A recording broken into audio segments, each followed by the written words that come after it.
En la última conferencia que hice el miércoles, presenté unas ecuaciones para hacer el dimensionamiento del plato, cálculo de áreas, longitud de los derramaderos, ancho de los derramaderos. ¿Qué vamos a hacer ahora? Vamos a hacer el cálculo de la caída de presión en un plato. Y para la caída de presión vamos a disponer de, voy a compartir dos correlaciones. No quiere decir que sean las únicas dos correlaciones. Una que está documentada en el texto del Treiber y que también la uso en mi libro de métodos de diseño en ingeniería química, y otra que aparece en Perry, ¿sí? Que usa básicamente el modelo que propone Kister para hacer ese cálculo de la caída de presión. Rápidamente voy a dar cuenta de las variables que hay allí y cómo se procede. Pero ustedes pueden observar en la figura que aparece a la izquierda de la tabla donde están las ecuaciones, en donde se representan como cabezas de líquido las respectivas caídas de presión, ¿cierto? ¿Sí? Este HW es la altura del derramadero, mientras que este H sub 0W es la altura de la cresta de líquido que hay por encima del derramadero. Y este HH sub G es el gradiente del líquido, quiere decir, el líquido viene fluyendo en esta dirección hacia abajo. Aquí hay una altura mayor que a la salida hay una altura menor. Ustedes pueden ver ahí la diferencia. Eso se conoce como el gradiente del líquido, que mencionábamos que ese gradiente no puede ser muy alto porque puede tener problemas de distribución del líquido aquí. Como por aquí hay una altura muy grande, pues el gas es perezoso, no va a hacer ese esfuerzo de superar esa altura de líquido, esa caída de presión, y lo que hace es que privilegia y trata de fluir por estos lados, abandonando esta zona, y eso haría que como por aquí no hay flujo de gas, entonces el líquido se derramaría por ahí, es mal funcionamiento, por eso no es conveniente que ese gradiente sea muy alto. Muy bien.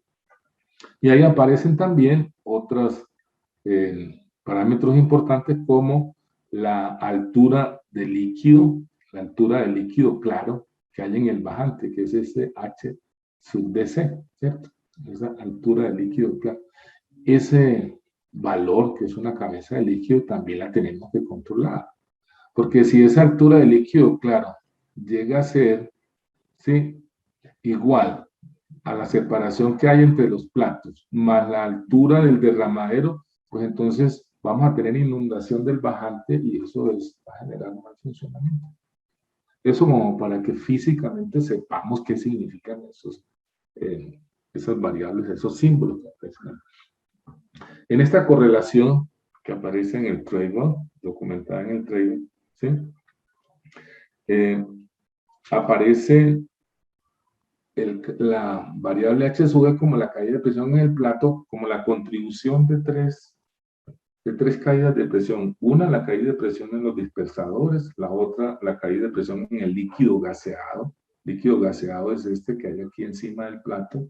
Y una caída de presión residual, que es la caída de presión que se da al superar la tensión superficial, el gas a dividirse en burbuja, ¿sí? Entonces, esa es la ecuación para el cálculo. Y aparecen las ecuaciones, cómo se calcula para cada uno de esas contribuciones, ¿cierto? La caída de presión a través de los dispersadores. Sí, esto es general, esto es tanto para platos perforados, para capuchas de burbujeo, para válvulas. Lo que va a cambiar es la ecuación en algunas características, ¿cierto? Cómo se calcula el líquido gaseado, cómo se calcula la caída de presión residual, miren, en función de la tensión superficial, cómo se calcula la altura del líquido claro en las bajantes, ¿sí? ¿Cómo se calcula? Hay allí dos ecuaciones, significando que este H sub D3 es la suma de estos dos, pueden ver, y la altura de H sub G. Son dos ecuaciones distintas. La cresta del líquido es esta cantidad de líquido que hay por encima del derramadero. ¿Y cuál es la caída de presión que hay aquí? para que el líquido fluir por aquí, pues hay una caída de presión. Esas son las ecuaciones que se traen en el modelo que hay en el trailer. En el modelo del Perry, pues aparecen otras ecuaciones, ¿cierto? Aparecen otras ecuaciones con símbolos de pronto distintos, algunos símbolos compartidos. Pero en el modelo de Perry, es la caída de presión a través del plato, se obtiene mediante dos contribuciones. Una, la caída de presión a través de los dispersadores, dijimos orificio, capucha de burbujeo o válvula, y usan ustedes que aquí hay una ecuación distinta. O sea, hay unos parámetros ahí que depende de qué tipo de dispersador es. Pero también la caída de presión en el líquido gaseado, una ecuación distinta. Miren, que por eso tiene símbolos distintos. Aparece un beta y un H sub ds, en donde ese beta es un factor de aireación que depende de estas variables. La tasa de líquido, ¿cierto? La tasa de la velocidad a través de los orificios, la densidad del gas. Bien, hay unas ecuaciones para eso. El sello dinámico, ¿cómo se calcula?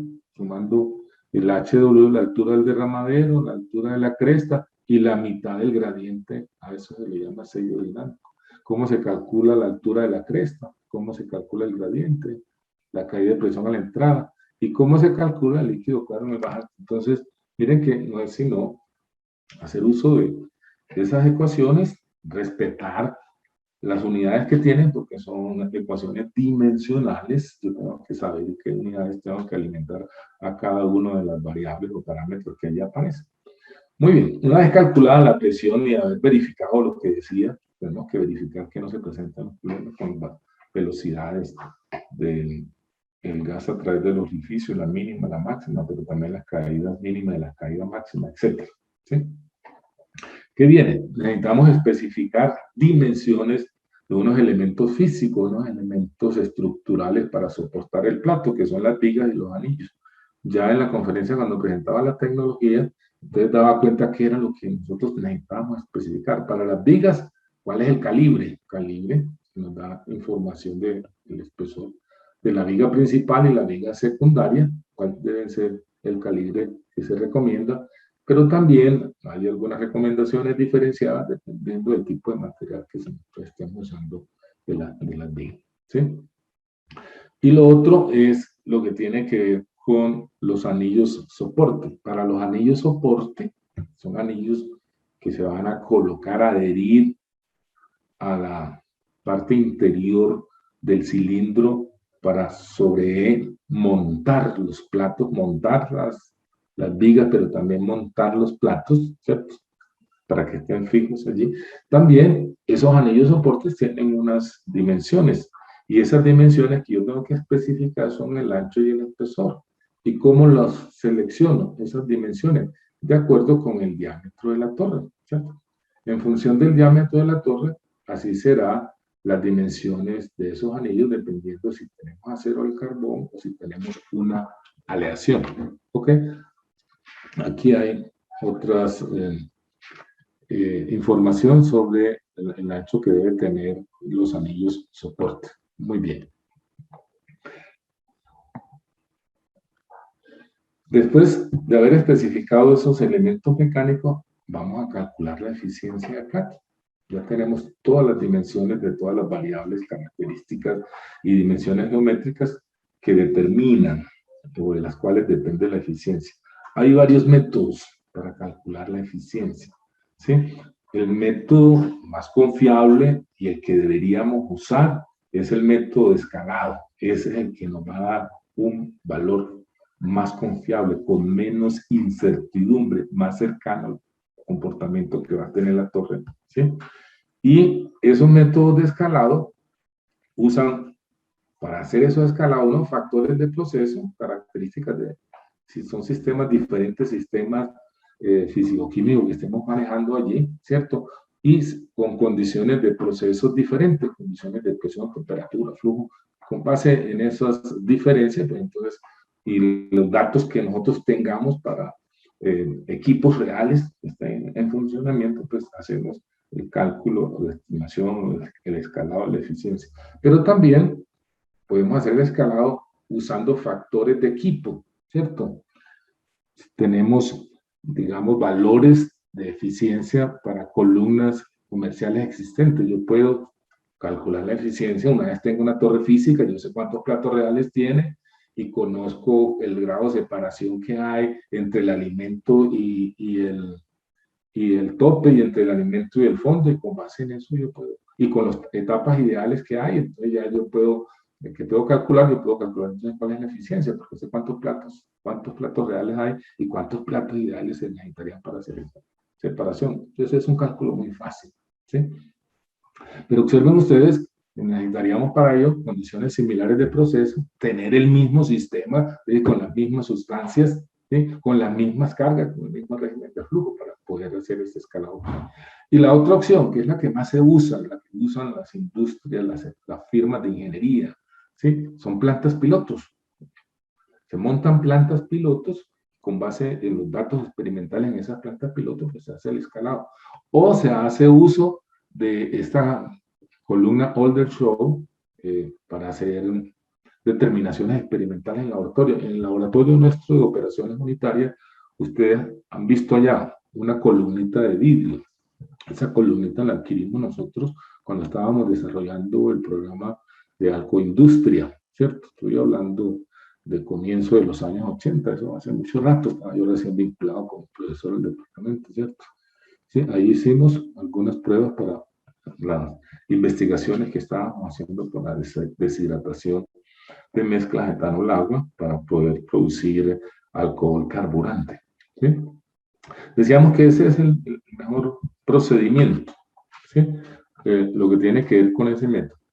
Pero si no disponemos de esos test, la otra opción es recurrir a las correlaciones empíricas. Y ya presenté, cuando estábamos presentando la tecnología, las correlaciones para el cálculo de la eficiencia global del plato. Allá presentábamos otras ecuaciones como la de Dickramer y Bradford, que entre otras cosas, estas correlaciones son producidas con datos de torres reales en operación. Por ejemplo, a la de Dickramer y Bradford, dice, se usaron datos de 45 torres de refinería. Entonces, a partir de allí, de esos datos, se hizo el ajuste matemático. O las correlaciones de O'Connell, que las presentamos, ¿sí? Con 35 torres industriales, ya no necesariamente de refinación, ¿sí? Que además de hidrocarburos, incluye otras sustancias. Es decir, se usaron otros datos distintos, otra correlación, y hay otras correlaciones, ¿cierto? Que, con Matt Farland, Sigmund Van Winkle y otros en la literatura. Si no disponemos del otro, recurrimos a las correlaciones empíricas, y esa es, digamos, como la alternativa que nosotros vamos a usar. Sin embargo, decíamos que existen unos métodos de estimación o predicción teórica, ¿cierto? Esos métodos de estimación teórica, ¿sí? Nos pueden servir para también hacer una comparación, un estimado y tener un orden de magnitud. Ustedes en el diseño que van a hacer, de hecho, tendrán que hacer los cálculos no solamente con una correlación empírica de O'Connell, sino también con el método del Instituto Americano de Ingeniería Química, ¿sí? Entonces decíamos, para la estimación y predicción teórica también existen varios procedimientos. Hay un procedimiento que se le conoce como método pseudobinario. O sea, consideramos que la eficiencia que tendría la separación de los dos claves si formaran una mezcla binaria, ¿cierto? Binaria, de acuerdo con las composiciones que tengan ellos allí. Con base en esa eficiencia, nosotros podríamos calcular la eficiencia para el sistema multicomponente en que se encuentra. Entonces, para eso necesitamos saber cuál es la composición que tienen ellos en el multicomponente, pero también cuál sería la composición que tienen en una mezcla pseudobinaria, es decir, sacando todos los otros. Allá en el procedimiento, en los términos de referencia, se pide cómo se calculan eso, y con esas composiciones es que vamos a hacer los cálculos, porque estos métodos son desarrollados, ¿sí? Como si la mezcla fuera una mezcla binaria, ¿cierto? Muy bien. O sea, vamos a usar los compuestos claves, una eficiencia puntual y la eficiencia de plato, ¿sí? Ese es el método. Hay otro método, es hacer un cálculo de eficiencia para cada sustancia, y de hecho tomar aquella masa exigente para asignarle la eficiencia al plato.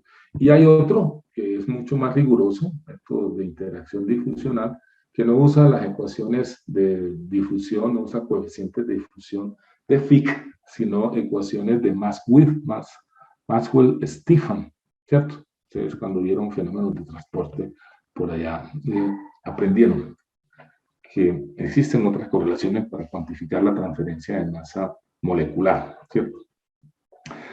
Entonces, además de esos métodos, existen, decíamos, otros procedimientos para hacer, pero dentro de los métodos para mezcla binaria también se han desarrollado unos métodos particulares, particularmente específicamente el del Instituto Americano de Ingeniería Química, es el que fue una investigación, producto de una investigación, ¿sí? O el método de Chen and Fer, que es el que voy a presentar ahora y el que ustedes deberían usar para hacer el cálculo. ¿Sí? Existen estos otros métodos. Importante eso como los métodos. Estas son las ecuaciones del método de Chen and Fer. Observen ustedes que en ese se usa unas ecuaciones para calcular la eficiencia puntual en un punto, ¿sí? En función del número de unidades de transferencia global en la fase gaseosa. A partir de eso, entonces se calcula la eficiencia de plato, la eficiencia de Murphy de plato en la fase gaseosa, una vez se conozca esto en función de esos parámetros. Y a partir de esa eficiencia de Murphy para la fase gaseosa, se calcula la eficiencia global de plato, ¿cierto? O sea, esas son las tres ecuaciones básicas, pero aparecen ahí otros parámetros para hacer los cálculos. Muy bien. ¿Qué sigue después? Pues calcular la eficiencia por el método de O'Connell, que lo presenté cuando hice la presentación de que no voy a repetirla. Ya mostramos que hay una correlación gráfica, pero también hay unas ecuaciones que recomiendo que se usen para el cálculo de la eficiencia global de O'Connell, ¿cierto? O otras ecuaciones distintas para hacer el cálculo de la eficiencia. Algunas recomendaciones, algunas guías generales, como para que ustedes tengan unos criterios también como para un momento determinado evaluar si los cálculos, las dimensiones, si están dentro de lo que se espera. Me voy a referir al espaciamiento entre platos, longitudes de derramaderos, claridad, el diámetro de la torre y el diámetro del orificio. Y voy a usar la condición de operación normal en destilación, no al vacío ni presurizada para el caso de destilación y absorción. Observen ustedes cómo el espaciamiento entre platos, dice aquí, ¿sí? Que está entre 0.4 metros y 0.6 metros, pero dijimos que podía alcanzar hasta el orden de 90 centímetros. ¿Sí? Lo mismo, la longitud de los derramaderos. Esto es simplemente como un orden de magnitud. ¿Sí? Los derramaderos son distintos si son laterales, si son centrales, si son descentrados.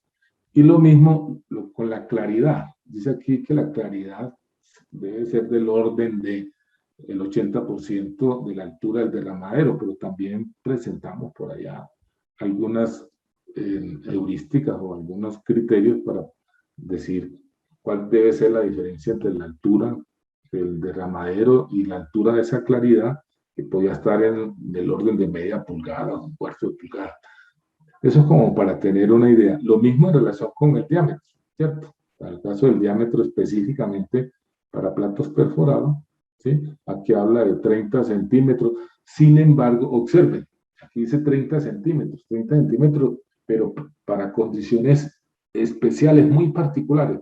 Dijimos estrictamente que no debemos usar torres de platos por debajo de 90 centímetros. Ténganlo presente esto, ¿sí? Lo mismo los diámetros de los orificios. Mire, 3 milímetros hasta 15 milímetros. Eso ya lo habíamos presentado.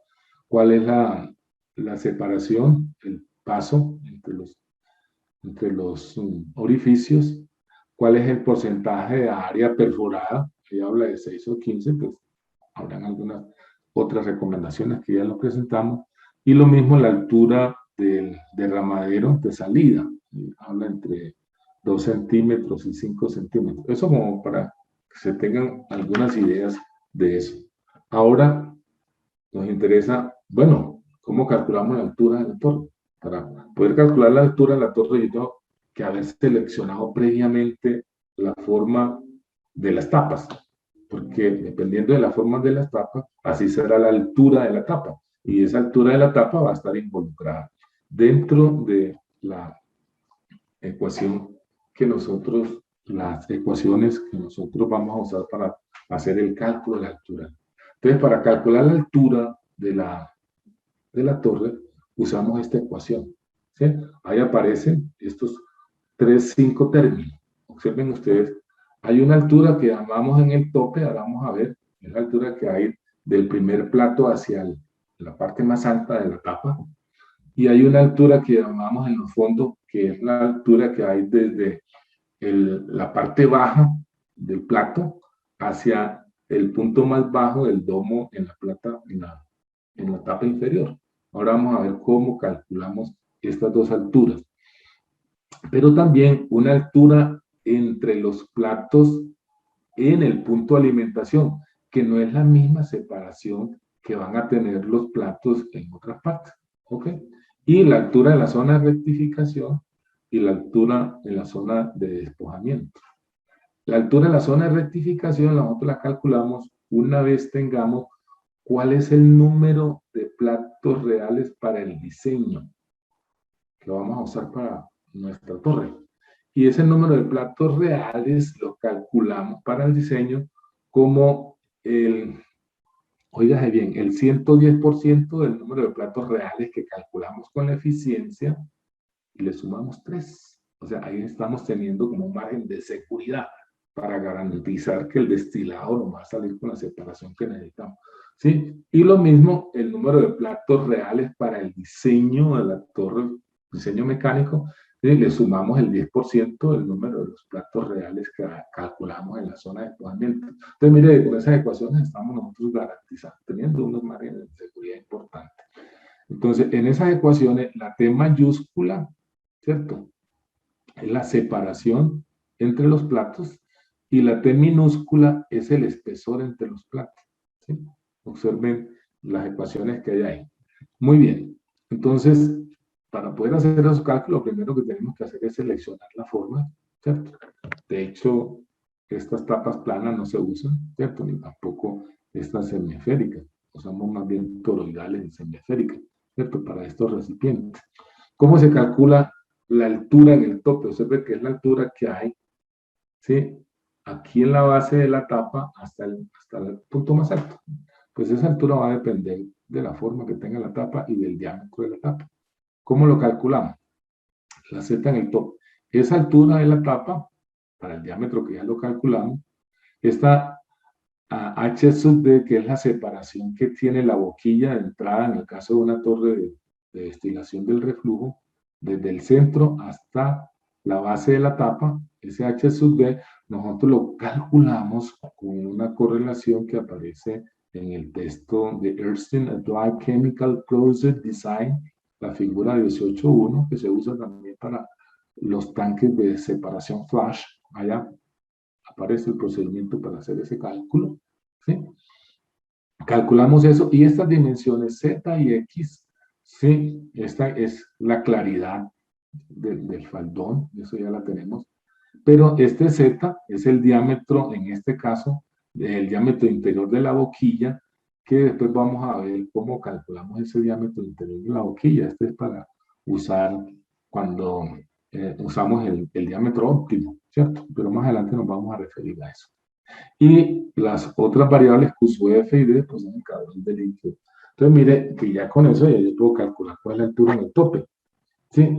Pero es importante que yo sepa cómo va a ser realmente la entrada del reflujo, en el caso de una torre de destilación, o la entrada del líquido solvente en una torre de absorción, porque esas dimensiones X o Y que aparecen en esas ecuaciones son distintas dependiendo de cómo es esa disposición de entrada. Y Kister propone varios modelos que aparecen, identificas como A, B, C, D, E y F, hasta H.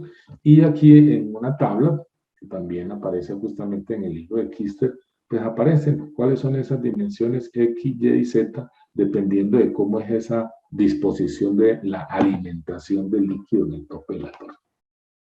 Para el fondo, igual, tenemos una ecuación para calcular cómo es esa altura en el fondo.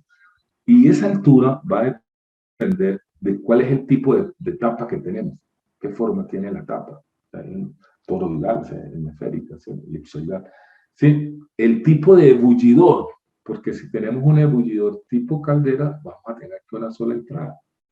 Pero si tenemos un ebullidor tipo termosifón, entonces necesitamos tener aquí una placa que me separe el líquido que va a ir para, ahora lo vamos a mostrar, para el ebullidor y el líquido donde yo voy a sacar mi residuo, mi producto de cola. Pero también el tiempo de residencia que va a tener el líquido allí en el fondo antes de sacarlo como residuo. ¿Sí?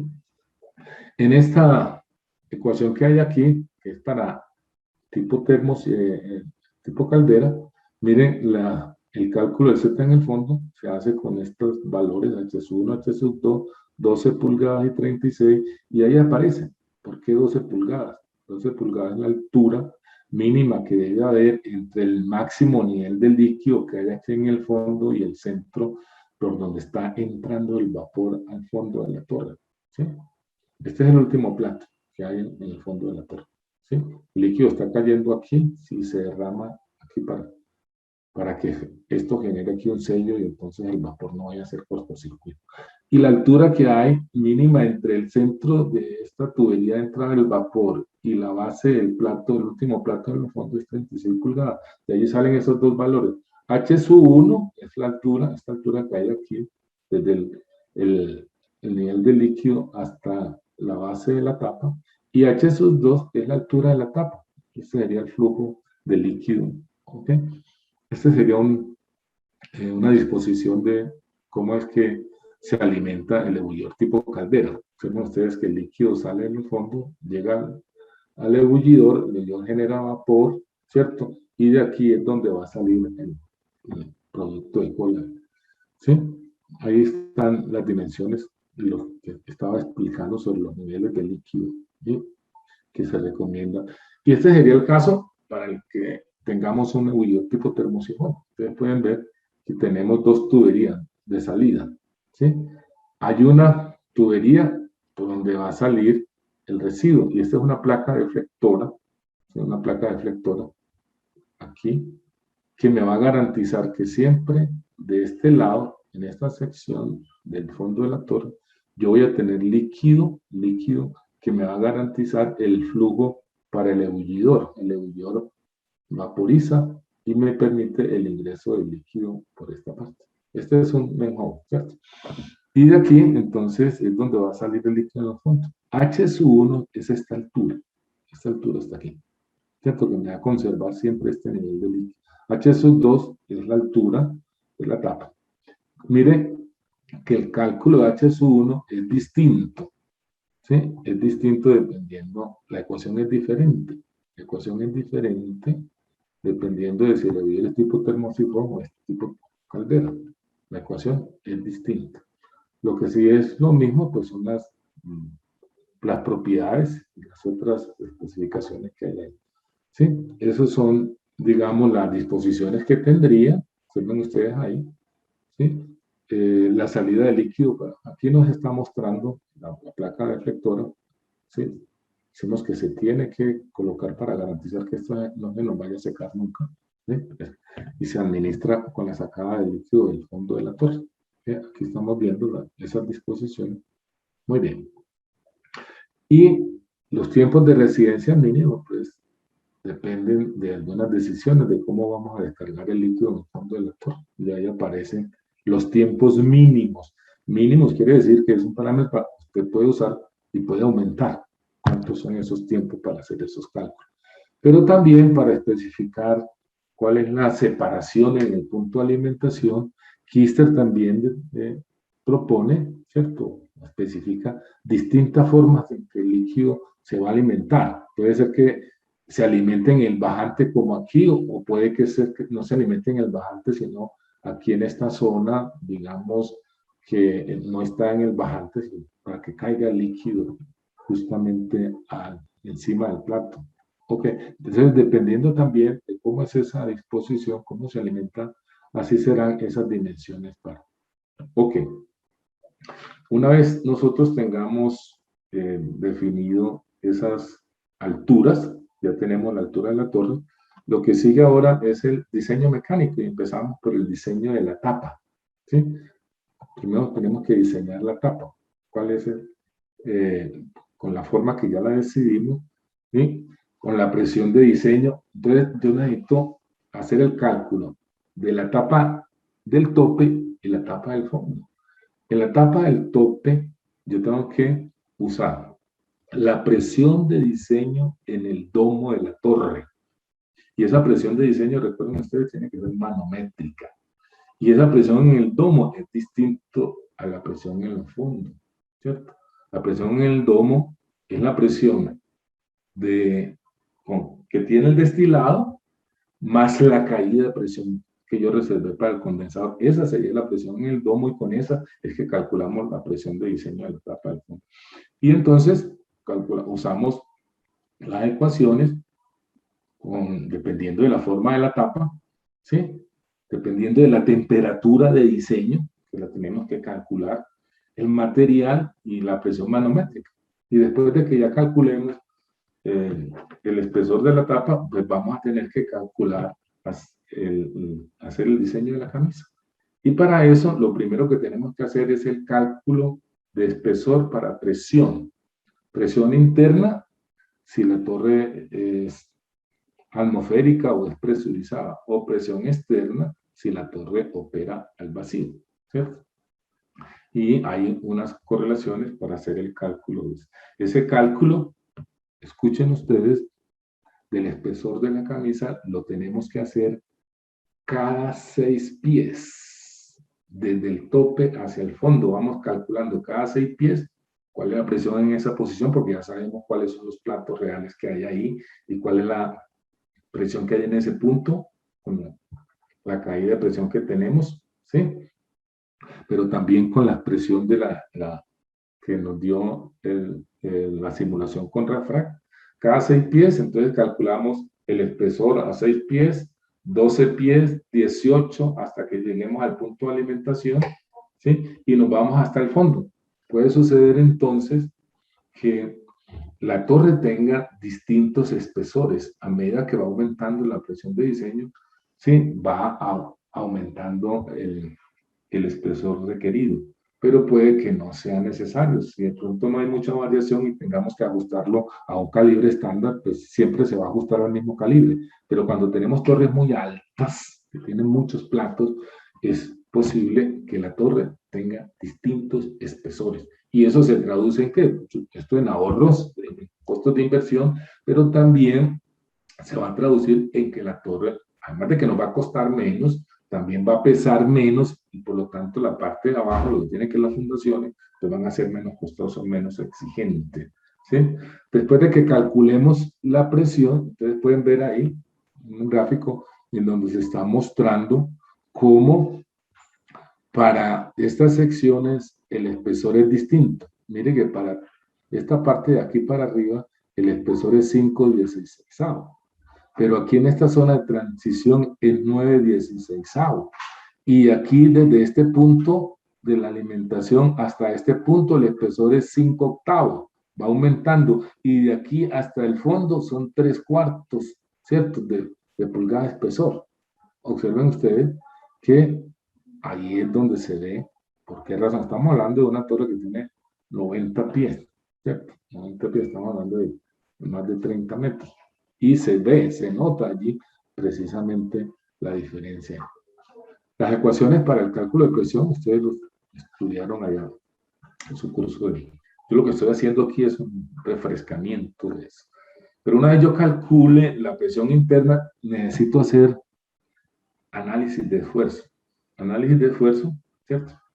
Con estas ecuaciones, del lado del viento o del lado contrario del viento.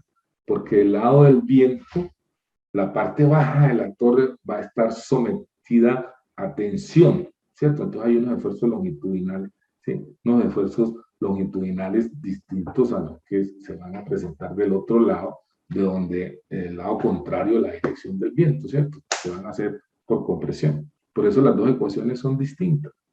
Por el lado del viento se suman estos esfuerzos, el esfuerzo que yo tengo que calcular para el viento, tengo que calcular cuál sería el esfuerzo para el viento, el esfuerzo por presión y quitarle el esfuerzo por peso propio. Vamos a ver cómo se calcula. Y lo mismo para el lado contrario del viento. Miren que la ecuación es distinta, así los valores de los esfuerzos sean distintos. El esfuerzo, ¿cierto? Por presión, pues yo lo calculo una vez yo haya calculado el espesor, ¿sí? Haya ajustado al espesor de lámina estándar y ya con base en ese espesor, entonces lo que voy a hacer es despejar de la ecuación, si fuera a calcular cuál sería el esfuerzo, si ese fuera el espesor de operación, ¿cierto? Mire, cuando nosotros vamos a hacer el cálculo de espesor, hacemos el cálculo con un esfuerzo máximo permisible, con eso calculamos el P, pero cuando ya yo decido cuál va a ser y le agrego la tolerancia por corrosión y ajusto la lámina estándar, entonces ya fijé el T y la variable en ese caso sería el esfuerzo que nosotros vamos a usar aquí. ¿Sí? El esfuerzo por peso propio, entonces para eso hay unas ecuaciones. ¿Okay? Esta es la ecuación para el esfuerzo del peso propio. Y ese peso propio, pues imaginen todos los elementos que yo tengo que tener en cuenta. ¿Cuánto pesa? ¿Cierto? El recipiente, las tapas, las partes internas, las boquillas, el faldón, los accesorios, el aislamiento, las protecciones, una serie de elementos. ¿Sí? Pero también necesito calcular el peso de operación, cuál es el peso en erección, plataformas, escaleras, tuberías, pero también el peso de prueba de operación. Cuando nosotros vamos a hacer la prueba, la torre de si resiste, necesitamos hacer unas pruebas hidrostáticas. Todo eso contribuye para poder hacer los cálculos de peso muerto. Muy bien, eso es importante que lo tengamos presente. También les quiero compartir algunas recomendaciones que hace la ASME para el espesor. Para bajas presiones, ¿cierto? Me dice que el mínimo espesor que debe tener el recipiente, ¿sí? El calculado, dependiendo de cuál es el diámetro, él dice cuál debe ser el mínimo. Si me dio menor que ese, pues lógicamente tendría que ajustarlo aquí. Lo mismo que necesitamos redondear a los espesores estándares, incrementando pues, lo que se recomienda aquí dependiendo de eso en relación con lo que tiene que ver con recomendaciones de especificación y dimensionamiento de entradas y salidas.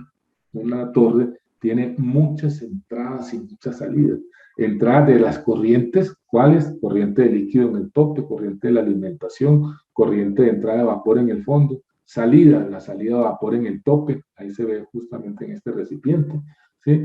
La salida de líquido en el fondo y dependiendo del tipo de bullidor, puede ser una sola, pueden ser dos. Pero también hay otras salidas, que lógicamente con espesores distintos, el venteo, el drenaje, entradas de hombre, o sea, los main hole para hacer inspección, tenemos que dimensionar también y especificarlo, conexiones para válvulas de seguridad, conexiones para manómetros, es decir, todas las conexiones que requieren de los instrumentos que usamos para el control del equipo, también yo tengo que especificar, dimensionar, hacer los cálculos correspondientes. ¿Sí? Para el diámetro de las boquillas de entrada y salida, ¿sí? Pues yo necesito saber cómo calculo esos diámetros de las boquillas. Si es un líquido, entonces hay una forma de calcularlo. Si son gases, hay otra forma de calcularlo. Si tenemos líquido, entonces usamos estas dos ecuaciones. ¿Sí? Para el caso del líquido, calculamos el diámetro óptimo con esta ecuación. ¿Sí? De hecho, tiene que ser para diámetros superiores a 1 pulgada. Y calculamos cuál sería el diámetro mínimo, ¿sí? Con base en la velocidad máxima y el flujo de líquido. Y la velocidad máxima, como estamos hablando de líquido, sería este valor, 3 pies por segundo. Ese sería. Después vamos a ver que esta misma ecuación es la que vamos a usar y solo esta para dimensionar la entrada de los gases, porque no tenemos una ecuación. Los estudiantes han usado incorrectamente eso porque le aplican eso también a gases. No, no. Esta ecuación, ¿sí? Solo esta se aplica para líquido, no para gas. Para gas entonces usamos solamente esta. Y aquí hay una heurística. ¿Cuál debe ser la velocidad máxima para hacer ese cálculo aquí? ¿Sí? Para los gases de entrada, pero también cuando la presión es por encima de la presión atmosférica o cuando la presión está por debajo de 10 psi. Y para mezclas líquido o vapor, que pueden también tener, en el caso del alimento, entonces la velocidad máxima, sí, se recomienda que esté entre esos dos valores que aparecen allí. El espesor de las boquillas, entonces se calcula con esa ecuación como si estuviéramos haciendo el cálculo para un recipiente cilíndrico. Pero además, nosotros tenemos que seleccionar las bridas, ¿sí? El tipo de brida. Y por último, ¿sí? Después de seleccionar esos elementos que van acoplados, necesitamos definir cuál es la ubicación que van a tener los main hole y los end hole. Main hole, pues, entradas para hombres, end hole para diámetros pequeños. En el caso en que sean end hole y no main hole, ¿cierto? Para hacer el mantenimiento, que es para diámetros pequeños, entre cada plato y plato tiene que haber un hand hold, o sea, tanto hand hold como separaciones entre platos tengamos, ¿sí? Habrían. Pero en el caso del main hold, existen unos criterios. Mínimo debe haber un main hold en el tope de la torre, por encima del primer plato, un main hold por debajo del último plato, en la parte de abajo de la torre, y un main hold para el punto de la alimentación. Mínimo serían 3. Y mínimo serían 3 cuando mi torre tenga menos de 10 platos en la zona de rectificación y menos de 10 platos reales en la zona de escalamiento. No habría sino 3. Pero si son mucho más los platos reales, entonces hay una heurística, ¿sí? Ubicar un main hold cada 10 o 20 platos. Usted decide, cada 10 o cada 20 platos, 10, 12, 15, bueno, ¿sí? Ahora vamos a ver que hay otras precisiones de dónde se deben ubicar esos memorias dependiendo de si el servicio es sucio o no, otras restricciones que pueden tener. Pero también que los diámetros de esos manhole se recomienda que esté entre 16 y 24 pulgadas. Y decíamos que habían otras recomendaciones aquí, dependiendo de cuál era el diámetro, ¿sí?, que se usaba para eso. Y aquí estaban los tipos de servicio. Si tenemos servicio limpio, que está diciendo, vea, cada 15 platos reales, cada 15 platos reales. O sea, ahí está entre el criterio que di ahora, entre 10 y 20. Pero si tenemos servicios que son ensuciantes, entonces dice cada 10. Y si son severamente, dice, es mucho más exigente, cada 4 pies. Cada 4 pies va un manhole.